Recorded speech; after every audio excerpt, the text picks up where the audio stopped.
Wolf Pack, what's going on? It's your boy, the Wolf of Roto Street, rotostreetjournal.com. We breed and feed you fantasy wolves.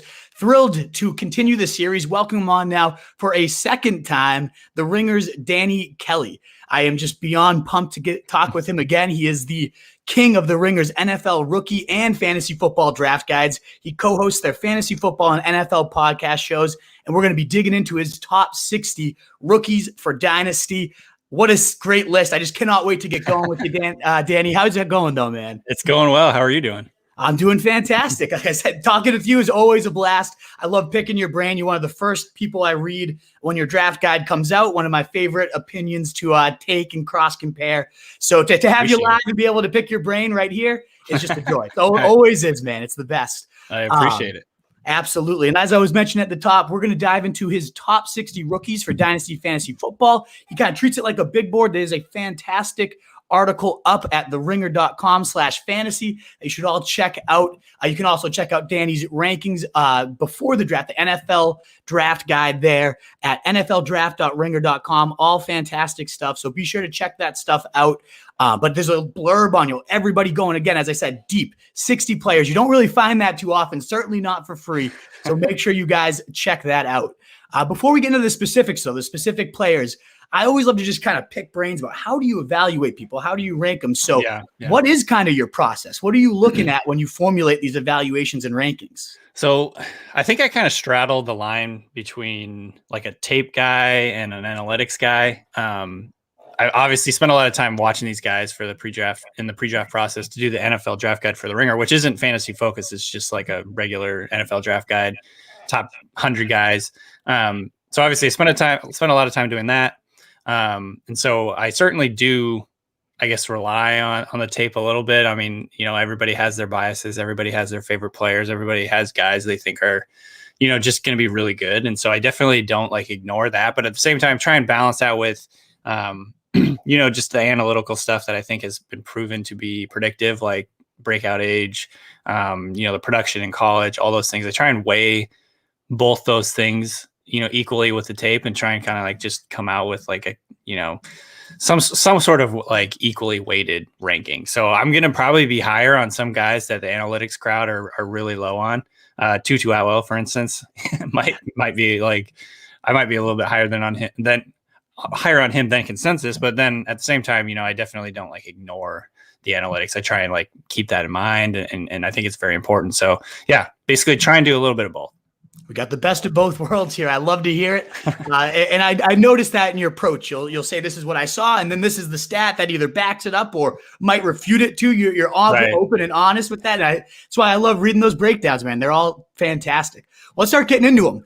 Sure. And some of these players that we're going to talk about. And on your top 60 rankings for Dynasty, you do note that it's typical for leagues to be now super flex. And so we got to keep that in mind. We'll touch upon a few players that if it was just a single QB league, where would they rank amongst this shift? But when it is super flex, I agree with you. It's pretty tough to not look at the quarterbacks here. And we got a very interesting top 3 with Trevor Lawrence, Justin Fields, and Trey Lance there. Now, how do you rank these guys? And can you kind of explain how you decided on the order and what you either like or dislike about each prospect? Is it unprofessional to say just flip a coin on any of these guys?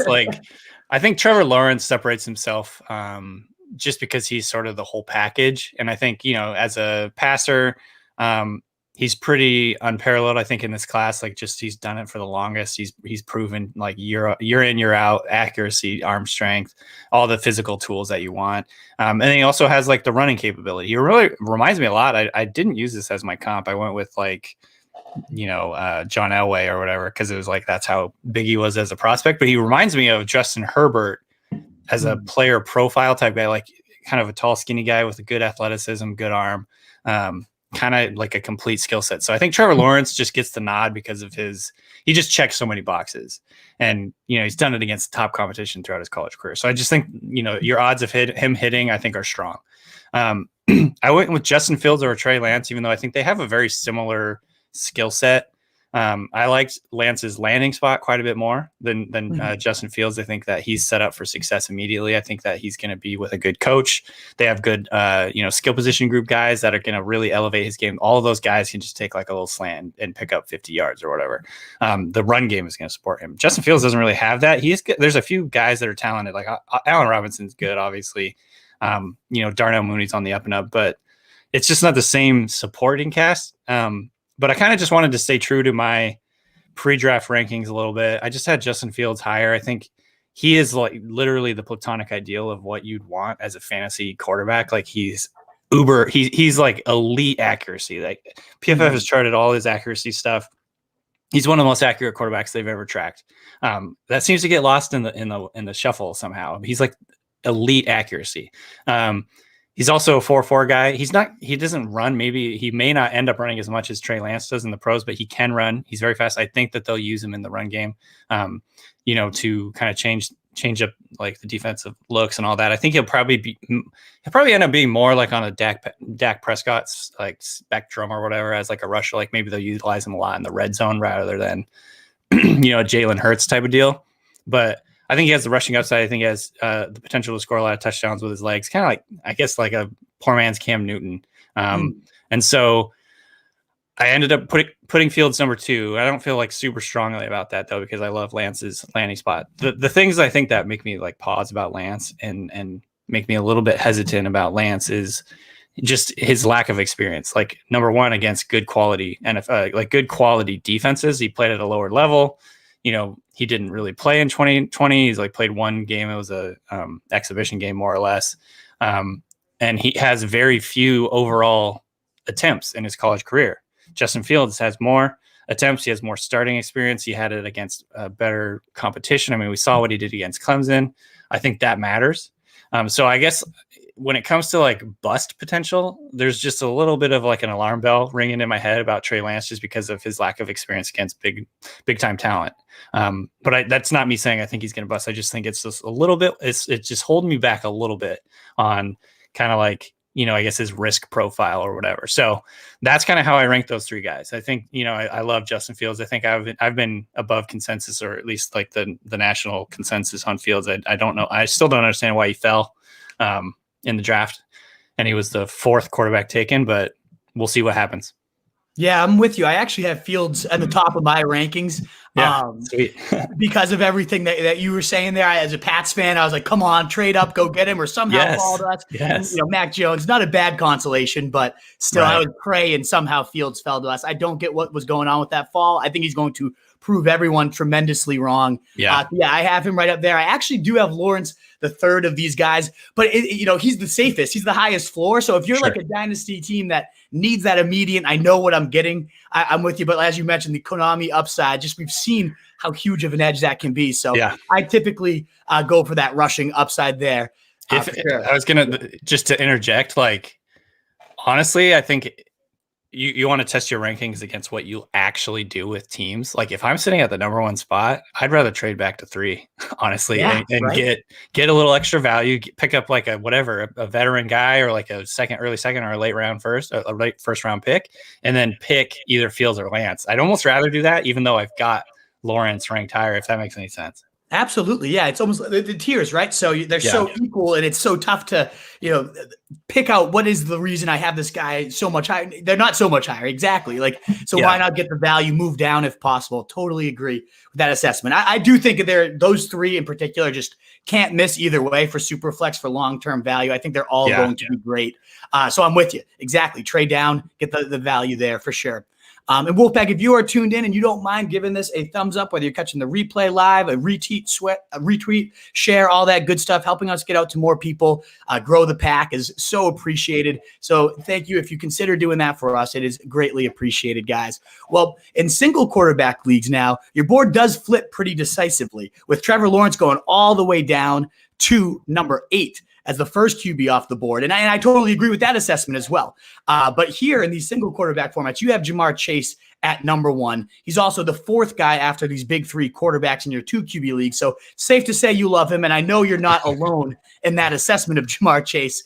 But what has you so high on this guy at 101 here for Ja'Marr Chase in single QB leagues? Yeah, so it's actually kind of the same deal, what we were just talking about with quarterbacks, where like there's really a top tier of guys, and I think it's Chase, Harris, and Pitts.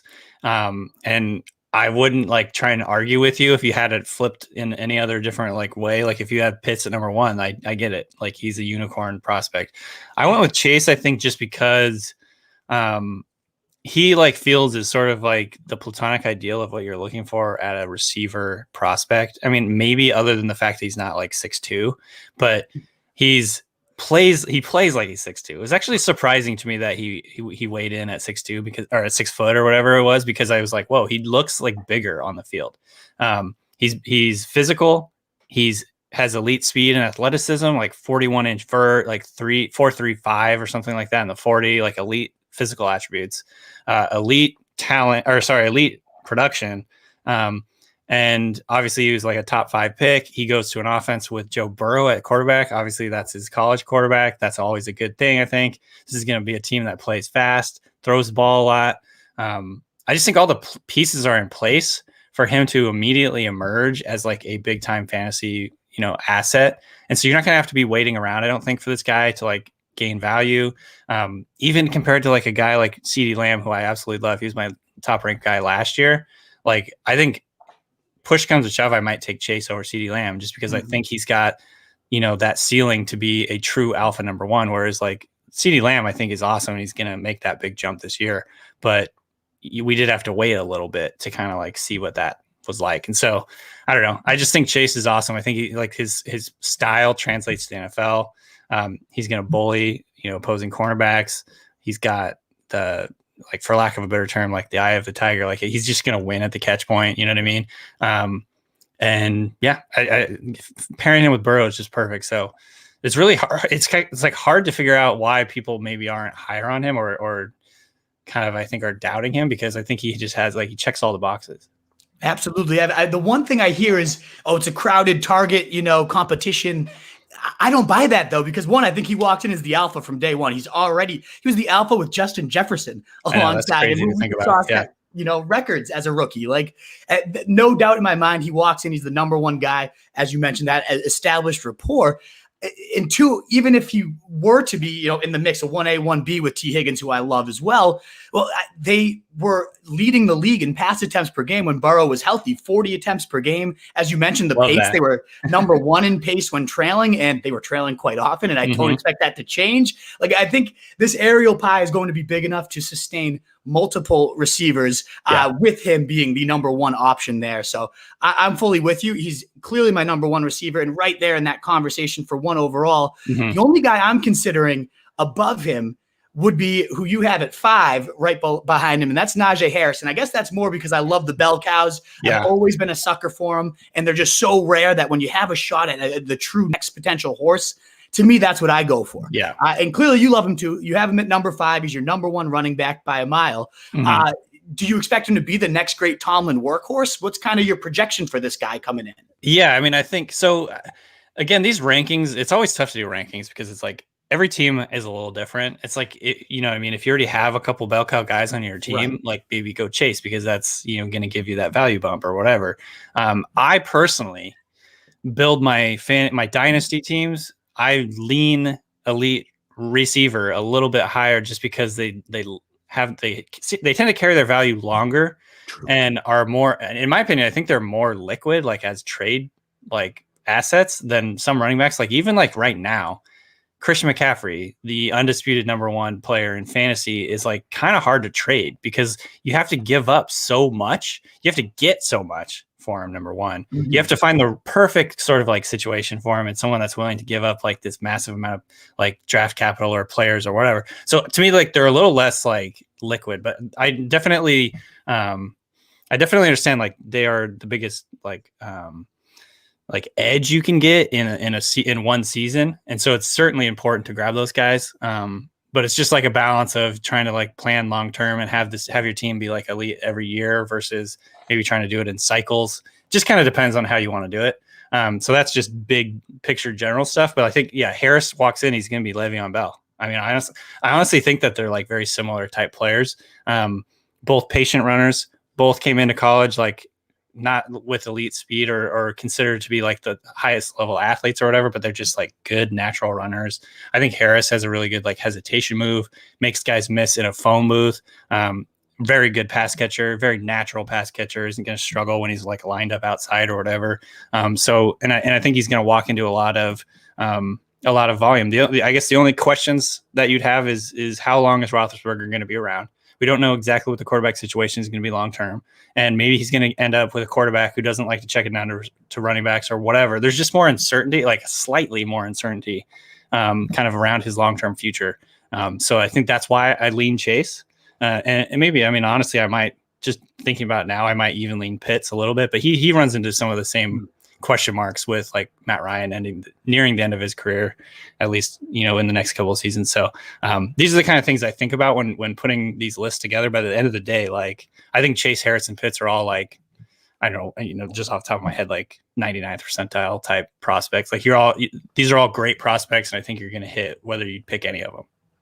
Yeah, absolutely. And I think that's a great point. Like, what your team needs can dictate, of course. NFL, they say never draft for your team needs. And I guess fantasy, you always want the best player too, but right. It is a different game. We're not real NFL GMs here. We're trying to fill our fantasy voids as well. But yeah, I just love that Tomlin workhorse role. He's himself come out and said, I'm a bell cow type of guy. It's a leadership type of thing. And the numbers prove that. Before Connor was kind of dust, Tomlin's lead RB averaged 24.7 opportunities between attempts and targets, 24.5 fantasy points per game. None were worse than RB6. And already he's been wowing in terms of his work ethic, like staying late after practice. Ben Roethlisberger raving, this guy is going to be something special. Like, of course they're going to say that. It's, short season, right. And you get it. But it's still great to see that those habits and the already impressing in terms of picking up the playbook. Those are the things that, it's, hype season, but it's also important things to note as well. Sure. So I'm absolutely with them. But you did mention the kind of the big three of these, 99 percentile prospects. And I think you even referred to him as the unicorn, right? Earlier. Yeah. That's Kyle Pitts, just an absolute freak of a tight end, which is 100% valid. People comparing him to Calvin Johnson, less of a tight end and more of a wide receiver. And so he comes in at number 6. But as you said, depending on team need, and the more and more you're reading about him, you're like, maybe he's the number 1 non-QB in Superflex. Right. What do you love about this guy, Kyle Pitts? Yeah, I think it's he man, I feel like I'm a broken record, but like he checks all the boxes that you want for a prospect, especially at the tight end position, because he could have come into the NFL as like a literal receiver and had a very, very strong prospect profile. But he's coming into the NFL as a tight end. He's going into a team immediately where he's the number 2 guy, or 1B, essentially, with Calvin Ridley. Julio's gone. And when you're talking about difference-making elite tight ends, generally speaking, they're either the first or second target in their offense, right? You're not going to try and like target a guy who's going to be number 3 or number 4 or whatever. It's just not going to give you the volume that you want. And so I think Pitt's situation is perfect, or not perfect, but pretty good. He's the unicorn type prospect in terms of like his physical abilities. He's built differently. He's just built like to catch passes. I actually comped him to Michael Phelps in my draft guide because he's just like, he was born to be a pass catcher. He's got really long arms, really tall, like 4.4 speed. And his catch radius is massive. He's very good route runner, like all the stuff. He checks all the boxes. His production was good in college. He's a big time guy, like a gamer. And again, like he's going to a team.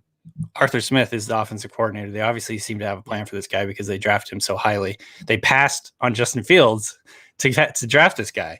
And so I think they've got a big plan for him. Everything you're hearing out of Falcons camp is that they're force feeding him, which is obviously a great thing to hear. From a real football perspective, they can move the guy around and he could be a big difference maker. But from a fantasy point of view, I think he's going to get the volume that you're looking for, and he's talented enough to do something with it. Now, I understand all like the caveats for rookie tight ends are there, and that's something that I acknowledge and I'm aware of. And even Calvin Johnson came into the league, he didn't like light it on fire immediately. But I think it's a different era, number one, where, we saw what Justin Jefferson did last year. I think teams are a little more willing to let to throw their rookies into the fire. And so I honestly like at this point, it's like almost you kind of almost expect he's going to break the tight end records. Like it's just like this is the path he's going down. So I don't, maybe that's going to be we're going to look back and be like, what were we thinking? But that's kind of how it feels right now. I'm with you. A big guy who plays big, the way he would just rip like Trask's ducks out of the sky. Seriously, dude. He like bodies corners. It's like he was lined up against like first round corners and beating them. Exactly. Like, this guy's legit. He's talented. He reminds me of like he's like a 3-guard, like a power forward / 3-guard, just like the way his body is built. He's so long, he's so big, he's going in there, it's just like incredible. So yeah, I just really like the guy.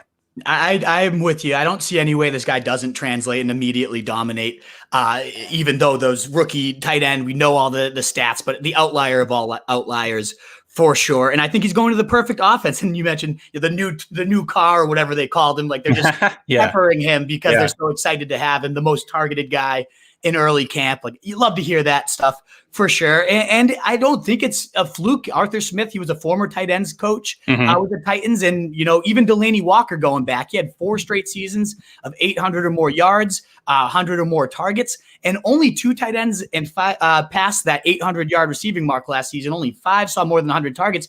And Walker did that for 4 straights with Arthur Smith as his coach. So, I mean, the guy loves tight ends. And clearly, as you said, the draft capital backs it all up. So I'm with you. I absolutely love Kyle Pitts. I love this big 3. Like you can't really go wrong if you have a top 6 pick in a super flex draft, whether you take one of those 3 quarterbacks or you throw whatever your biggest need is between running back, receiver, or tight end there. I absolutely love it. 5 and 6 are the sweet spot. I think it's been a lot of fun. For whatever reason, I've had a couple different 5 and 6 spots this year, and I'm like, man, it's just like perfect because you can wait and see what happens. You can hold that pick hostage if you're willing to move back. So yeah, definitely it's a good spot. Absolutely. And just to pump it, Wolfpack, if you have any questions, by all means, get them all in. I'll answer everything after the show once Danny signs off. And he'll probably want Danny's answers a little more than mine. But still, I'm happy to offer all the insights. Why I love doing the live streams is to interact with you guys. So any questions you guys have, please get them on in. If you're catching the replay, hit the comments because I just love answering questions. That's why we're here. We want to help you guys out. So please stay after the show. I'll answer any questions or anything in the comments too. Get them on in there. But as we said, now it gets tricky. Is after those, the clear, easy 3, the 3 QBs that everybody loves, what's next? And, this running back class, a lot of people saying might be among the worst we've seen in a long time. That being said, after the top dog Harris, you still do have Travis Etienne and Javonte Williams ranked inside your top 10, 8 and 10 respectively with those guys. And then there's no other running back until Trey Sermon at 17. So it is definitely a big gap that you're seeing, but these 2, at least you're considering first rounders in dynasty drafts. So, who do you prefer? Which one do you think has a better chance of challenging Najee for the throne, or what do you like about them both, I guess? So let's start with Etienne, he's one of those guys where my head tells me he's an elite prospect and my heart tells me it's like, this is going to be annoying for whatever reason. I don't know why. I just feel like he's going to be kind of a frustrating guy to have on your roster because I don't really know exactly how he's going to be utilized with the Jaguars. Like, is he going to be that Percy Harvin, Curtis Samuel type guy that's going to be, kind of like lining up all over the formation? You're not really sure exactly how they're going to use him. Or is he going to be like a bell cow type running back? They already have James Robinson. They already have Carlos Hyde. So there's some just, I guess, uncertainty there with, like how he's going to be used. I still think like, obviously if he's getting, 6-7 targets a game, like he's going to be super valuable in fantasy, but I don't see him as the same level talent as a pass catcher as like a Alvin Kamara or Austin Eckler. I think he's certainly explosive. And I think his speed and explosiveness are kind of like the things that define him, but I wouldn't say he's like especially shifty or, make a guy miss with jukes or, really even just like a natural receiver. Like I don't think he has that experience. Like he even said it a couple of years ago. I think he just doesn't feel natural catching the ball yet. So, maybe he's going to develop into that guy where he's just a really natural pass catcher. But I think right now I would feel better about it if he was more like a 3 down, like if he was being projected as like an early down guy, also like who can also play on passing downs and things like that. So I don't know. I'm just a little worried, but at the end of the day, his profile's great. Like he's got the speed, he's got the production. Obviously he's got, he caught like 78 touchdowns, or he scored 78 touchdowns in college, which is absurd. I think, I don't know, like if scoring touchdowns is a skill, but he certainly has like a knack for it. And so I think, and being, attached to Trevor Lawrence for the long term is certainly a good thing, but early on it might be a little bit frustrating. And then with Javonte Williams, same kind of deal. Like, I don't know exactly how he's going to be utilized with the Broncos. I think them trading up into the early second round, so he's essentially almost a first round pick. They traded up for him, so those two things are great. He's super elusive. He's the opposite of Etienne, where he makes guys miss in a phone book. He can break tackles with ease. He creates his own yards. All that stuff is great. His production is not quite as strong, and he didn't have a lot of games where he was like carrying the ball 20, 30 times a game. He was more in like a committee with Michael Carter. So those are some of the worries, I guess. But like overall, I think he's really fun to watch. He's an awesome player, and he eventually will win that backfield and be like their 3-down guy. So it's just a matter of like when, not if. So I really like him. And, if people had Williams over Etienne, I don't think I would really blink at it. It'd be fine with me. Like, I know some people think he was the best back in the draft, and that's not crazy to me. So, I would say, I'm bullish long-term on both guys, but it could be a little bit frustrating early on for both those guys also.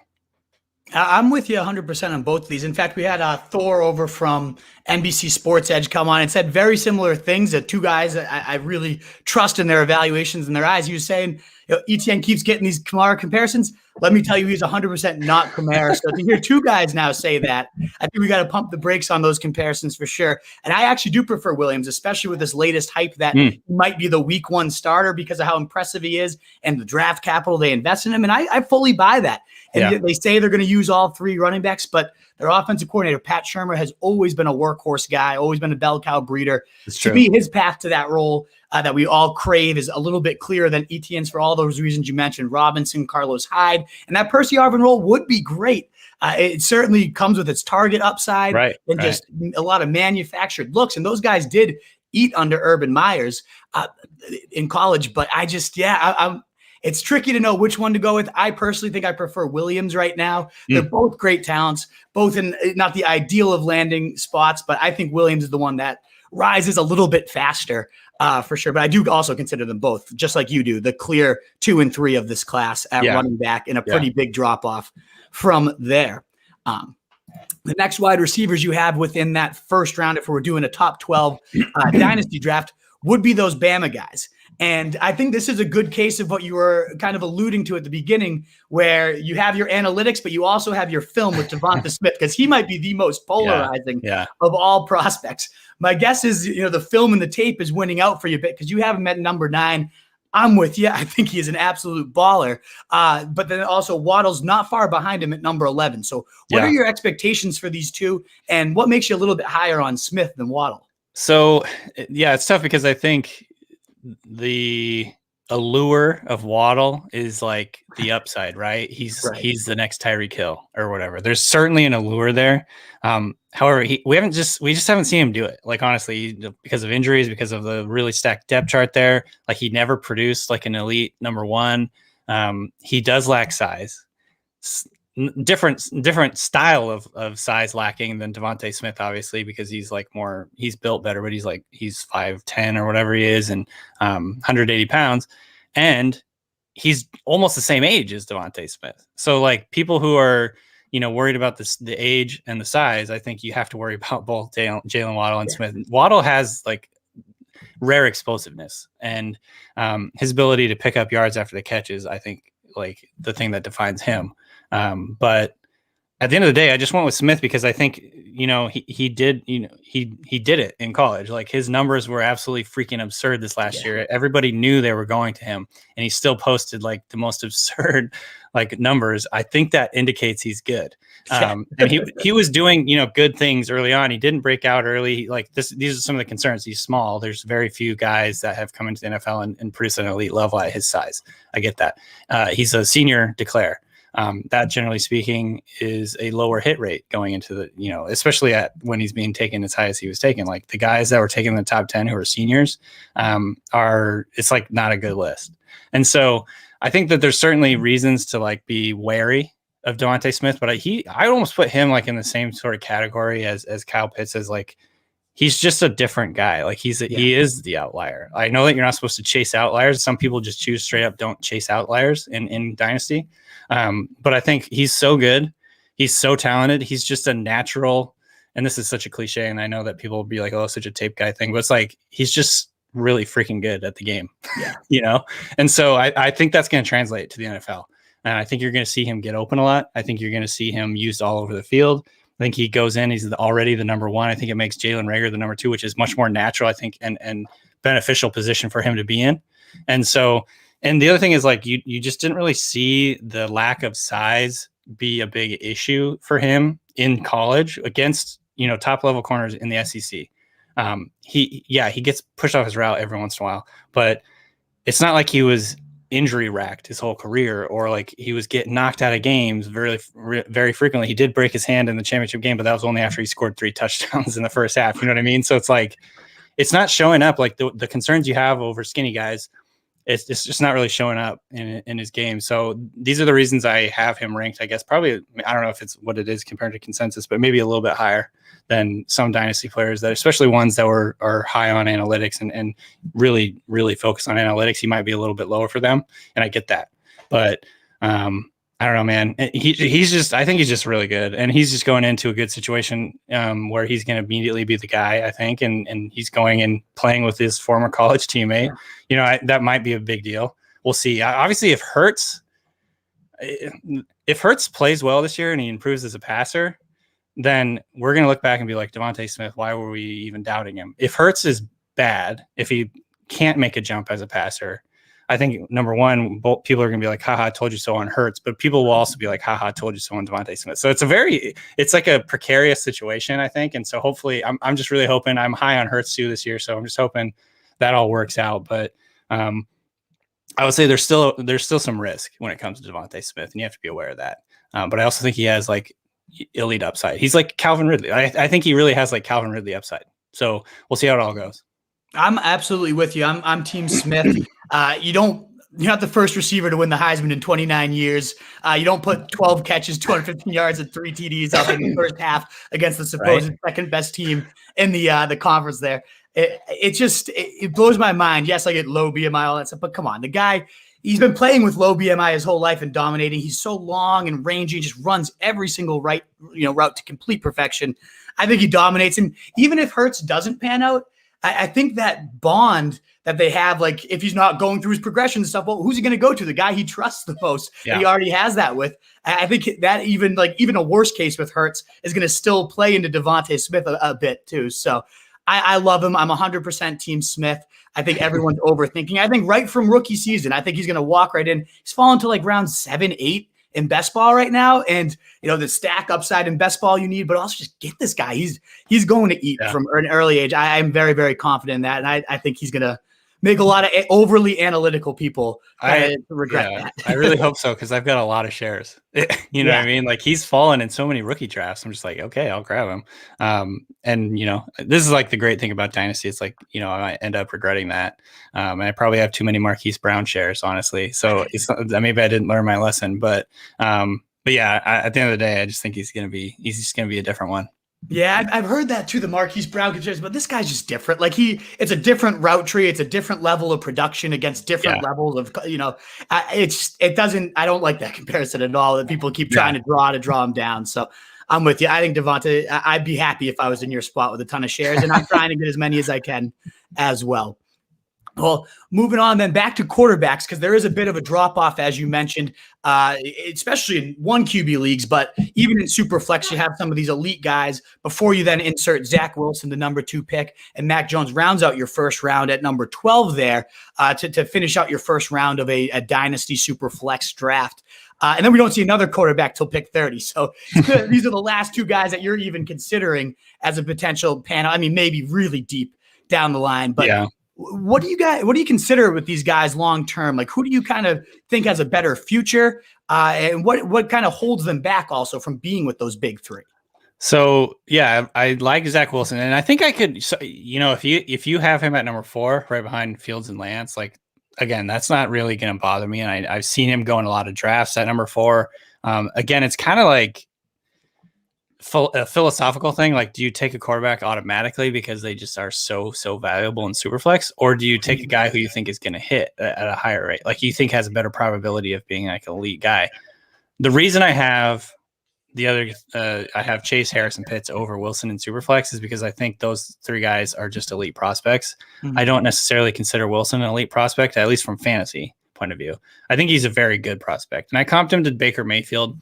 And based on training camp reports, I might end up regretting that because he's just been lighting it up apparently. So like, hey, I mean, if he ends up being a really good player in the NFL and outplays kind of like what I'm expecting in the fantasy world, then that's great. That's good for him. I actually do have a couple of shares of him, so that's not a bad thing. I'm rooting for him.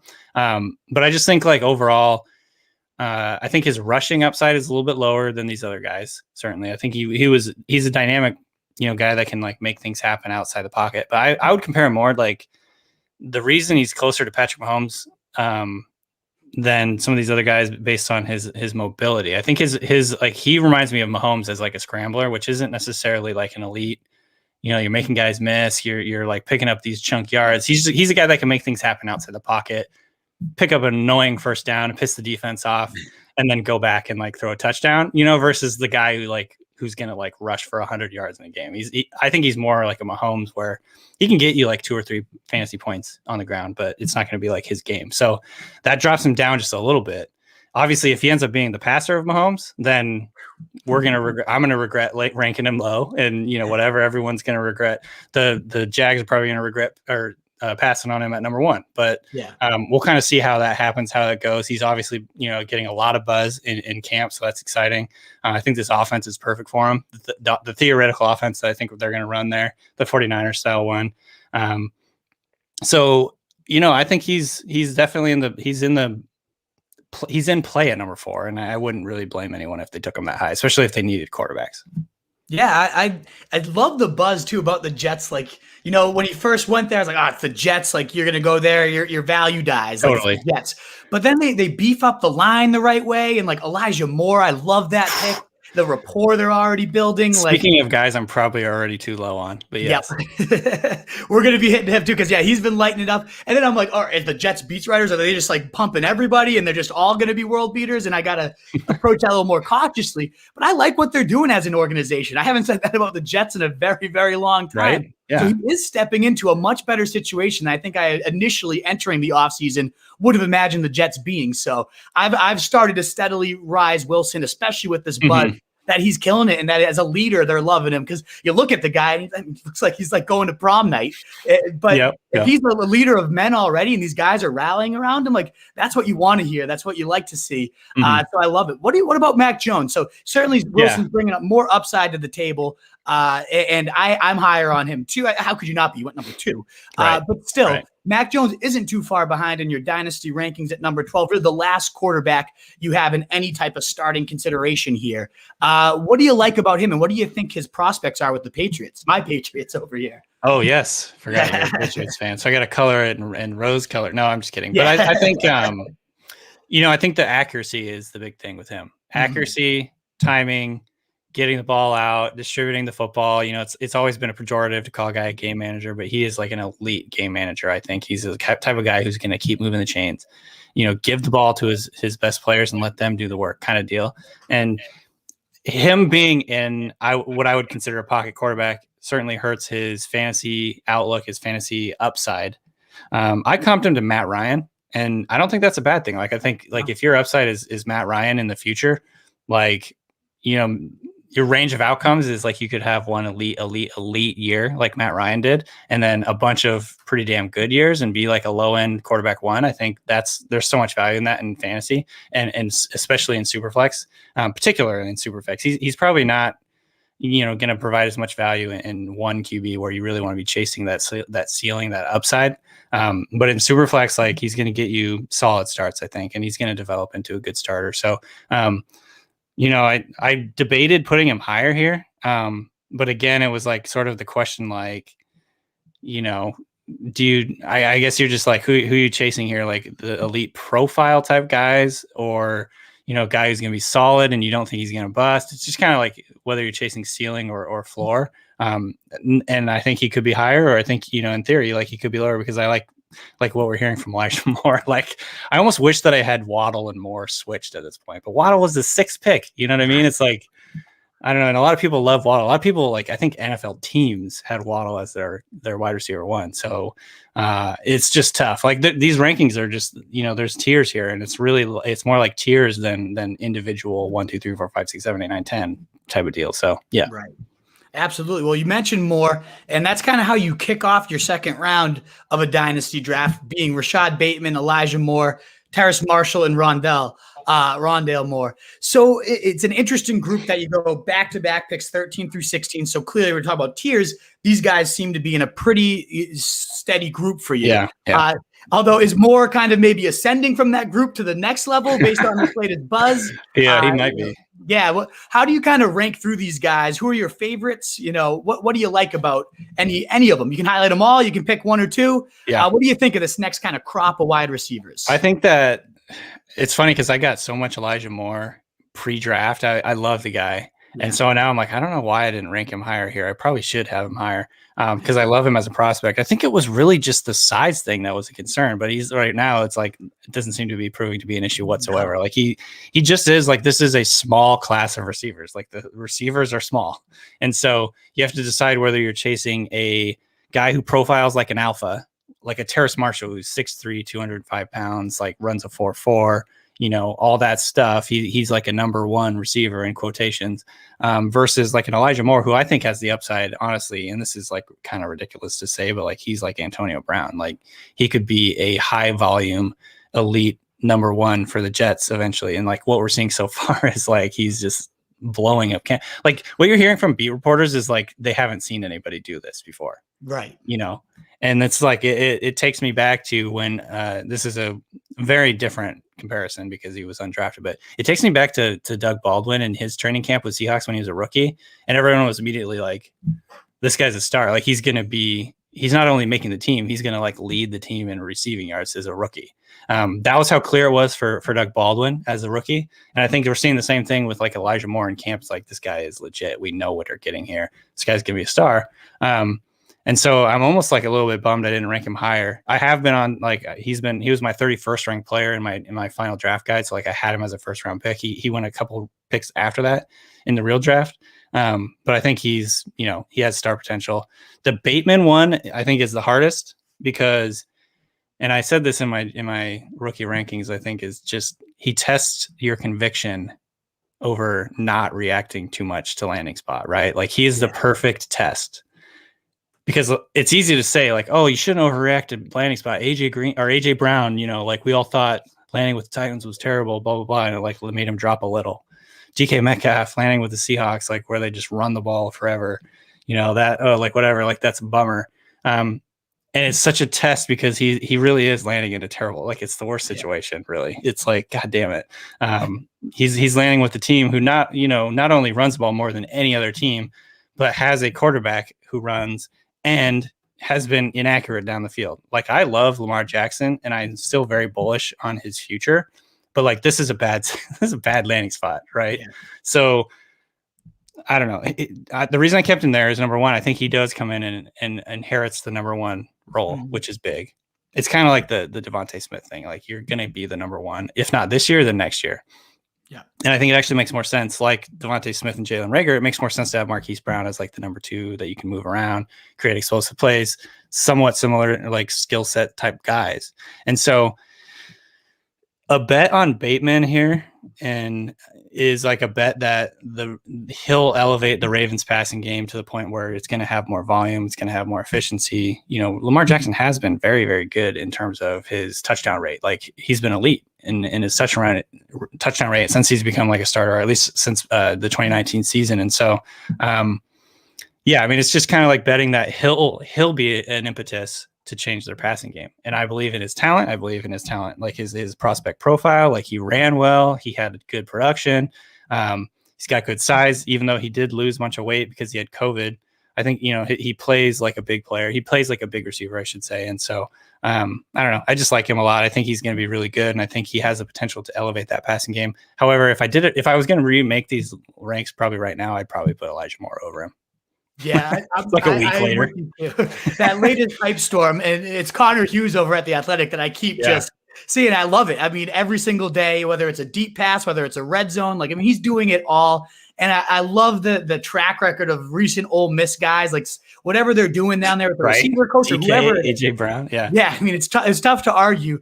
And they love him. You know, like there's just like a camaraderie around it. I really do think Elijah Moore is like he's going to be a no-brainer when we look back at it. For what it's worth, yeah, I've been hearing really good things about Bateman too. And right, that's not just from the press, like I just people talking like from the Ravens organization. It's like they think he's going to be like a stud. So this is good. Like, I mean, again, this is like I almost would put Bateman and Moore in their own tier, and then have Marshall and Rondale Moore in another tier because I really like those guys too. But situationally, I think I just have Bateman and Moore higher. Yeah, I was actually just going to say, I was just going to ask that, like, are they a tier above? So you beat me to it. But yeah, the reports are just as good about Bateman catching more passes than anybody, especially active in the red zone, as you mentioned, with that great efficiency from Lamar Jackson. And we've seen Greg Roman. I know it's the run heaviest attack every single year Greg Roman's coordinated, but we've also seen like, Michael Crabtree, Anquan Bolden, those bigger receivers have some solid, 1,000-yard, 8 to 10 TD seasons pretty regularly. Before last year, he almost always had that 1,000-yard, 8 TD receiver. So I think Bateman could definitely fit that bill a lot better than anything they had currently on the roster. And I do think, as you mentioned, the impetus to change the passing game, I think he really could be that and bring another level to this offense that's already scoring, back-to-back years in the top 10, number 1 just 2 seasons ago. That's just scary to think if they could become even more dangerous with a guy like Bateman. So I'm with you there. So, I mean, one last thing to add on that, and it's not just like, so I guess the balance that you have to strike when you're talking about Bateman being the impetus to change things is hope. Like you hope he is. Obviously, I hope he is because I took him a bunch before the draft, really liking him, in pre-draft rookie drafts. So I obviously have this hope that he's going to change things, but I think it also says a lot, honestly, that the Ravens have taken 2 receivers in the first round in, not back-to-back years, but in 3 years, 2 out of 3 years, they've taken receivers in the first round. They clearly want their passing game to be better, right? I think that's them telling the world that we want to get better at this and we want to be more efficient and explosive and, so like, it's not just hope, if that makes any sense. Exactly. It's not just me being like, oh yeah, I hopefully this happens because this is what I want to happen. But I think that they're telling us they want to get better at that. So that's kind of like where I'm, hanging my hat. Hopefully that's going to be the reality. I'm hoping so too. And I agree. I think it will be. The actions are going to speak louder and the words and the actions back each other up at this point. They're saying they want it. They want more downfield passing, explosive plays, more explosive offense. So I think they're certainly going for it. Whether or not Bateman ends up being that guy, we'll see. But the prospect, everything about him says he should be. So we will see. Exactly. Why don't we go back to running backs? I know in your board, it becomes just like, as I said, like 8 to then 17. We don't really see running backs emerge. But the ones that are kind of neck and neck there in that next tier of guys seems to be Trey Sermon and Michael Carter. They both enter pretty wide open depth charts as of this moment. So who do you like more? Who do you think emerges there? Do you think either could be a stud workhorse? What are your thoughts there? Yeah, I think that I like Sermon a little bit better. And then his draft capital is better. He profiles more as like a 3-down guy or like at least a heavy workload type player. Michael Carter certainly could end up being one, but he played in a rotation in college and he's small. So, or at least smaller, even though he's not, I wouldn't say he's like small because, like Christian McCaffrey came in at like 205 or whatever. And so it's not like, you can't, it's not necessarily going to take him out of the running to be a 3-down guy. However, I just like Sermon a little bit more because he's got the size, he's got, a history of being able to like break tackles and just like be like a beast. Like the things that he was doing late in the season for Ohio State was like, wow, this guy, he finally kind of learned the scheme and kind of hit his stride and they rode him. Like even when Justin Fields was struggling, he was the guy for them and he carried that offense. And I think so that really is something that I look at. And when I look at this list, I'm like, man, I honestly could have him at like 12. I could have him as high as 12. And I've seen him go in first rounds, like in rookie drafts after the draft. And so, and I don't think that's like a reach really. So I think it's just a matter of, again, it goes back to how I build my rosters. Generally speaking, like I always just kind of give a slight nod to receivers because they last longer in the league and they carry. It's just easier to trade them, in my opinion. So maybe that's like kind of that bias leaking in here. But I think Sermon is a good prospect, third rounder. I believe they traded up for him, which is always a good sign. That they had this conviction that they wanted him. It wasn't like, oh, okay, well, we got him here and we could take him. Like, we want to go get this guy. I think Shanahan even said that to him, right? Like, we had to go get you, like when they were on the phone call. Yeah, so you love to see that for sure. Absolutely. And Shanahan, he loves to run the ball. He wants to run the ball. It's almost like it's like this devious, like he wants to make it a point. Like, I can run the ball on you. Like I can run at will. Yeah. Try and stop me. You know what I mean? And so like, he's almost got like that sort of mentality, I think. And we've seen that show up, time and time again. And so I think there's certainly a chance he could end up, and I'd comped him to Todd Gurley stylistically because he can catch passes. He's kind of a gliding type guy. He's taller. I don't know if he's as talented as Gurley or as explosive. He's not. He's certainly not as explosive as Gurley was in his prime. But I think he's got short area burst and good tackle breaking abilities. He's smooth and he can he can cut downhill and pick up chunk yards. But again, it's like with 49ers, you always just worry it's going to be a committee. They're going to ride the hot hand. Sermon was not an elite producer in college. He was a big time prospect, I believe, but like he bounced around. He started out at Oklahoma, ended up in a timeshare there, ended up transferring, went to Ohio State, took him a while to get going there. So it's like he wasn't like this elite prospect. So it does have like this nagging worry in my mind. And he wasn't, generally speaking, considered like a top talent, I think, coming into this draft. He was like, I think, over 100 in the consensus big board by Arif Hassan. I can't remember exactly where he was, but I was higher on him than consensus. And even I'm like, maybe he's not like an elite talent. So we'll see. But it's a great landing spot in terms of their scheme. There is question marks on how heavily he'll be used in year one. And it's one of those things where it could end up being like a forever timeshare, and I'm a little bit worried about that. Yeah, absolutely. Could be gross, but we have seen workhorses emerge from Shanahan. I know the recent history hasn't been pretty with that. And the 49ers have been, to kind of reinforce your point that Shanahan loves to just enforce his will in the run game, like deviantly. Yeah. I love it. But third and first in overall team backfield points, even though we haven't had like a true stud emerge these last couple of years, the 49ers have been running that ball down people's throats, and fantasy production has been there. It just hasn't been very predictable who it's going to be. So if he does emerge as that guy, maybe he does finally become the next Arian Foster for Shanahan or Clint Portis or these guys that had monstrous seasons in that zone blocking team. Yeah, that's the dream. And even if not, you had guys like Alfred Morris and Steve Slayton. I mean, dating back to Mike Shanahan, like Mike Anderson and nobody. So the scheme could be wonderful if he can take over, like truly astronomical ceiling. But there is that risk of the committees that we've been seeing so much of. Michael Carter does go to a similar scheme too, as we talk about. They're going to be trying to get that 49ers scheme in there. And, that we've already seen some ridiculous one-handed grabs going all over the Twitter universe right now. And Thor, when he came on, said this is the best pass-catching guy. Everyone thinks it's Etienne. This is the one that is the top pass-catching back in this offense. And he's already running with the ones. So, I mean, I originally did have Sherman higher, but I never want to overreact to OTAs and short season. But it does seem like there's a lot of buzz building for Carter. Are you seeing yourself potentially shifting those rankings ever, or are you firm with Sherman there? That's tough. It's very tough. I think so. Going back to the very beginning, what we talked about, like draft capital is important, generally speaking. Like when you're a day 3 pick, it's so easy to replace you that it makes me worried about Carter's long-term standing as the starter. Like if he's the guy this year, it would not surprise me. And if he actually ends up being one of the more productive rookie backs, like that's not too surprising either. Yeah. The only question I have is like, is he talented enough to be like the guy for them long-term? You know what I mean? And so I think that there's certainly a world in which he could be. And I actually, I think I had him higher ranked than Sermon in my NFL draft guide rankings. So there's a little like cognitive dissonance there. I don't exactly know how to do this, but like, honestly, I'm just going with the draft capital. Like, honestly, it's like he fell to day 3 for a reason. Generally speaking, day 3 running backs are not going to hit at a high rate. But however, he did fall into a great situation and he's already running with the ones. He's already like distinguishing himself. And so that's always a good thing. We'll see what happens when people start hitting and, they have to have their offensive line actually blocking and things like that.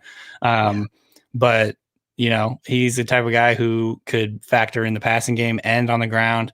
I loved his vision. I think that the thing that really stood out to me was, I don't know if you call it vision or what, but like his ability to like draft off an offensive lineman and kind of like pick his lanes. And, just know exactly when to stick his foot in the ground and get downhill versus bounce it outside or whatever. Like he had good instincts, I guess you'd call it, for making guys miss and picking up extra yards. So I really like Carter. I just worry about, number one, the draft capital, number two, his size. And I guess those are the two question marks for him long-term as like a dynasty asset. Is he going to be the guy for them long-term? That's the only question. But I think I think he's talented, and I think the situation's great.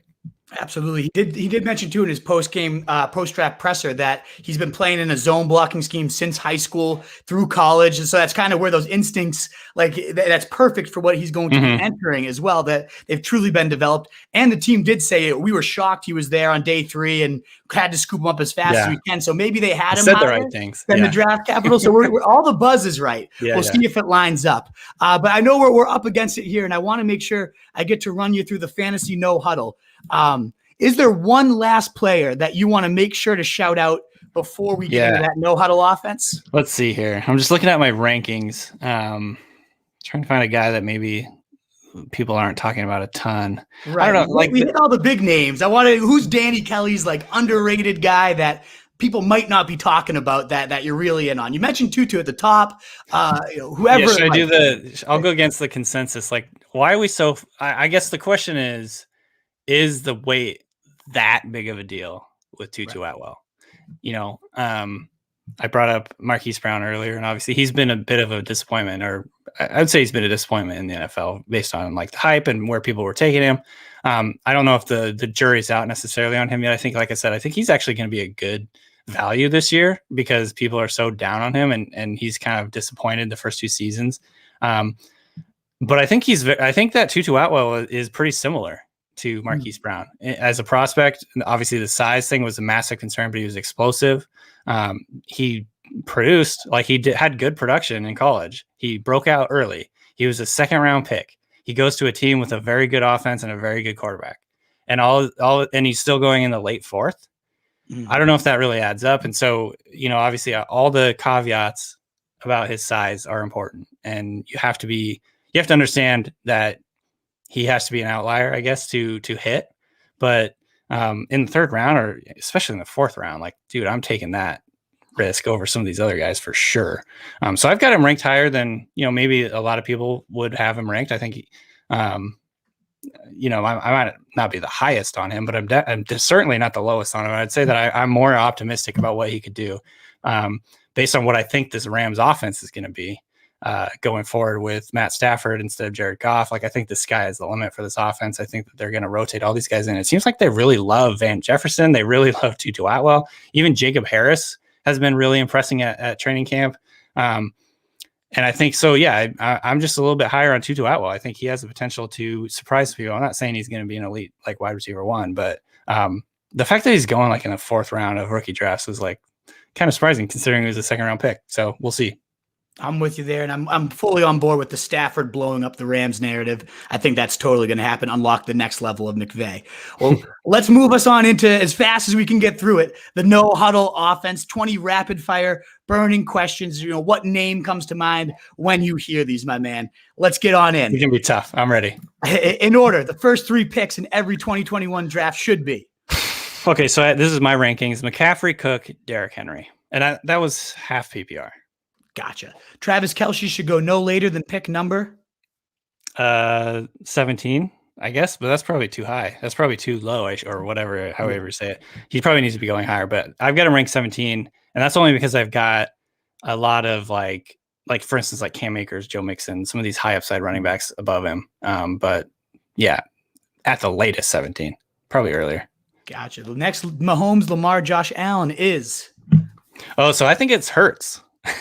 Nice. Like if you're talking guys with like really wide range outcomes, where you like, there's a reason guys are late round picks. Like there was a reason Lamar Jackson was a late round pick going into 2019. It's because some people doubted his ability to be a starter, and I think that same sort of worry is happening with Hurts. Like, is he going to be a good enough passer to hold on to his job? Blah, blah, blah. But the dude, like, he put up 2 300-yard games in his 4 starts, one of which was half a game or 3/4 of a game or whatever. And then he was like rushing for 100+ yards. The dude has like the Konami code. He is like the definition of the Konami code. He's a really good rusher. He's not like a Lamar Jackson rusher or a Kyler Murray rusher in terms of like RC car speed and like make guys miss, but he's a very good rusher. Honestly, he's like a running back. So he's built like one, and he has that sort of vision and the ability to like know when to like. It's crazy. I don't know. It's crazy to me because like you see a guy step up in the pocket and then like hesitate and just get tackled for like a 1 yard gain. He steps on the pocket, goes and picks up 12 yards.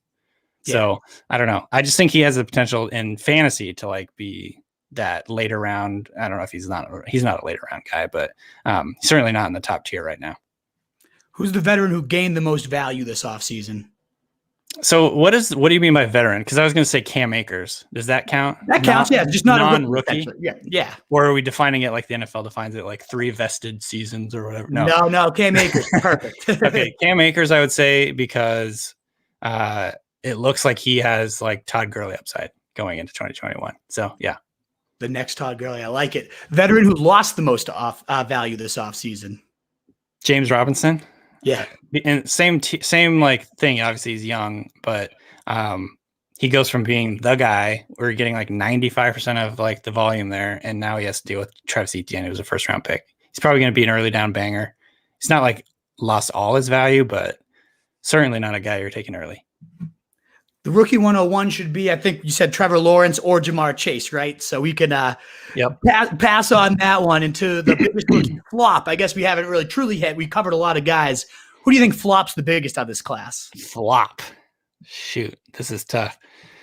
And what do you mean by flop? Like you're saying like doesn't live up to expectations or straight up a bust? No, it doesn't live up to the big expectations people might have of him.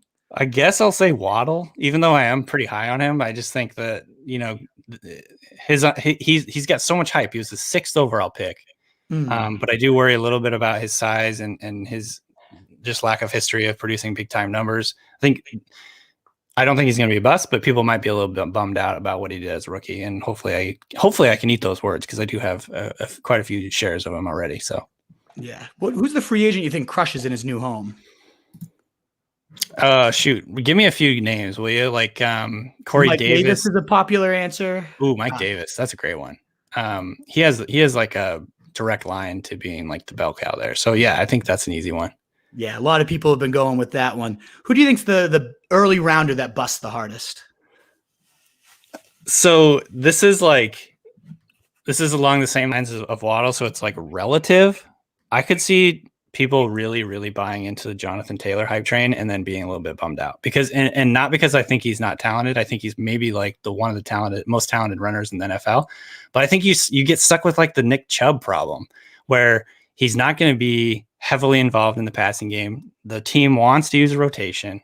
And the other thing that I'm a little bit worried about is like, what's Carson Wentz going to look like? So I think there's a chance that the Jonathan Taylor hype gets a little too out of line or too over.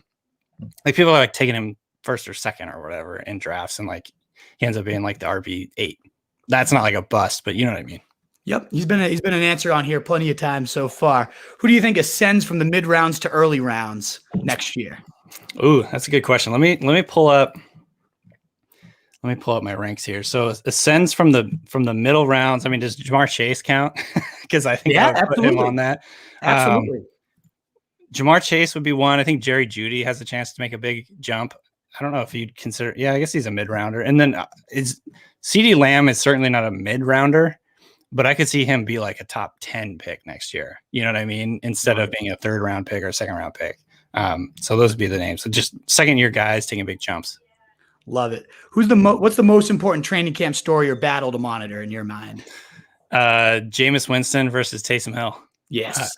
I think that right now it feels like the consensus is that Jameis Winston's the guy, at least from the beat reporters. But I really do think that Taysom Hill has a pretty good chance. Like I don't know. Like number one, maybe this is answering the wrong question because I think that Jameis could start the season as a starter, but I don't know how long he'll hold on to that job, if that makes any sense. But I think that quarterback competition is huge, and it could have really high, like huge fantasy implications, like obviously with Alvin Kamara, but even for quarterback, like if Taysom Hill is the starter there, like he has like top 10 potential, which is crazy. Absolutely. So does Jameis, or they could be on the bench. It's one of those things that are, it's like massive, wide range of outcomes. Absolutely. And we'll wrap up the no huddle here with your boldest 2021 fantasy football prediction. Shoot, I didn't think about this beforehand. I guess this isn't super bold. But what about Darren Waller, tight end 1? That's bold over Travis Kelce. I mean, given how huge he's been the last few years, I like that. So he's a tight end 2 or 3, so it's not really that bold. That's a big jump, though. That would be the difference between like a late second round being good to like first round, like next year type of thing. That's bold. The other one I want to throw out here that I'm higher on Clyde Edwards-Helaire than I think a lot, like the consensus would be. So like maybe he's like the next first round pick in 2022 type deal after what we see this year.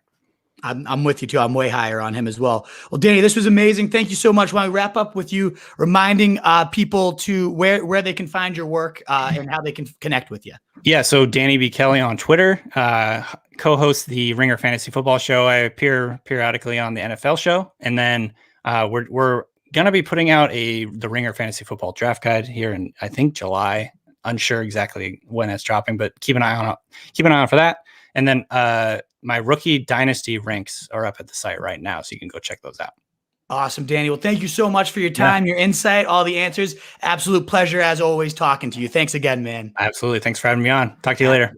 Thank you. And Wolfpack, I am now down to answer all the questions you got for us. So let's check this out, see what you guys got. It looks like Forrest Law has a bunch of questions for us. So Forrest, I'm excited to see what you got for us here. Wolf, what's going on, DiLorenzo? Would love to hear your opinion on Jalen Hurts' outlook also. So yeah, we just heard Danny talk about, the elite rushing upside, the underrated arm. I love the prospect potential. I mean, sure, he could bust. There's certainly risk here. He was only a second round pick for a reason, but I love what he did in college. I think he's got that baller mentality. We saw how many fantasy points he can rack up in a hurry last year, and now gets his guy Devonta Smith added. I don't see any reason why he's not continuing to play like he did last year with just better weapons now around him. I like Jalen Hurts a lot. I think I have him right at QB 7, 8. It's tricky for me. Like in Dynasty, of course, he's over a guy like Tom Brady. He's in that tier with me, though.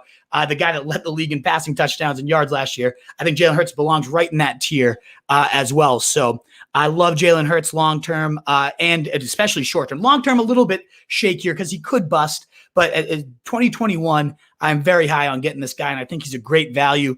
If you're not going to go for the elite, like if Dak or Lamar falls around 4 or 5, then if you're in that mid-round range and Hebert's not there, then you got to go with Jalen Hurts. I think there's elite upside there, DiLorenzo. Forrest Law, my man, as I said, has a ton of comments in here, so let's get them all.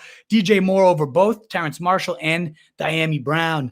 What an explosive pass-catching core we got there with Marshall, Moore, and Robbie Anderson. You gotta, if Darnold's ever going to get it done, it's going to be a year like this. I'm trying to think of who you're saying DJ Moore over in this one, but I think his upside still is untapped. We haven't seen the touchdown production that I know he's capable of. We've seen a ton of yardage and the most consistent stats that I think will carry over if and when we get that season of 10, 12 touchdowns.